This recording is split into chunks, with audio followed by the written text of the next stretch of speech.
कृष्णाय वासुदेवाय हरये परमात्मने प्रणतक्लेशनाशाय गोविंदाय नमो नमः। श्री श्री राधा माधव की जय। श्रीमद् भगवद गीता की जय। श्रीमद् भगवद गीता का अध्याय 6 और श्लोक संख्या 10 का भी हम पाठ करेंगे। योगी युंजीत सत्तम आत्मानं रहसि स्थित एकाकी यच्चित्तात्मा निराशिर परिग्रह। योगी युंजित सत्तम आत्मानं रहसि स्थित एकाकी यच्चित्तात्मा निराशिर परिग्रह।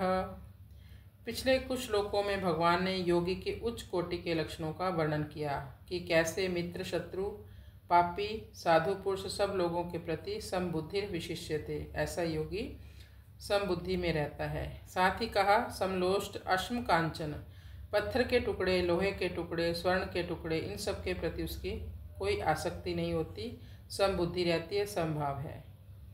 अब भगवान 10वें श्लोक में कहते हैं कैसे योग की उच्च स्थिति को प्राप्त किया जा सकता है, उस विधि के बारे में बताते हैं। योगी कैसे उच्च अवस्था को प्राप्त करता है।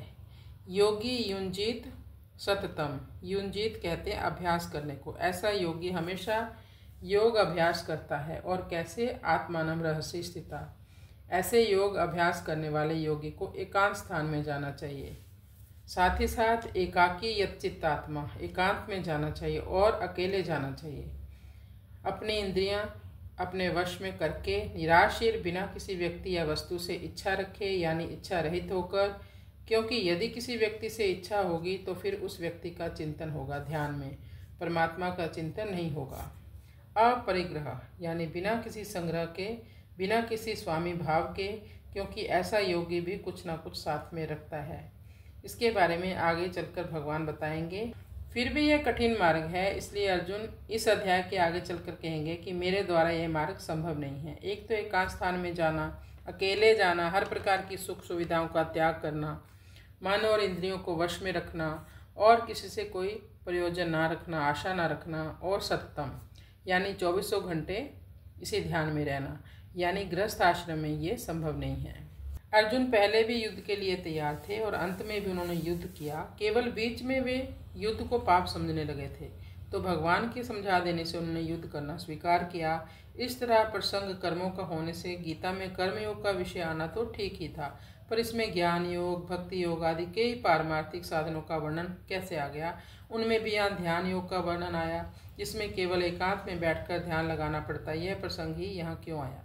अर्जुन पाप के भय से युद्ध से पीछे हट रहे थे, उपरत होते हैं, तो उनके भीतर कल्याण की इच्छा जागृत होती है। इसलिए वे भगवान से प्रार्थना करते हैं कि जिससे मेरा निश्चित ही श्रेय हो, कल्याण हो, वह बात आप कहिए। इस पर भगवान को श्रेय करने वाले जितने मार्ग हैं वे सब बताने पड़े। उनमें दान है, यज्ञ है, तप, वेद अध्ययन, प्राणायाम, ध्यान योग, हठ योग, लय योग आदि को कहना भी कर्तव्य हो जाता है।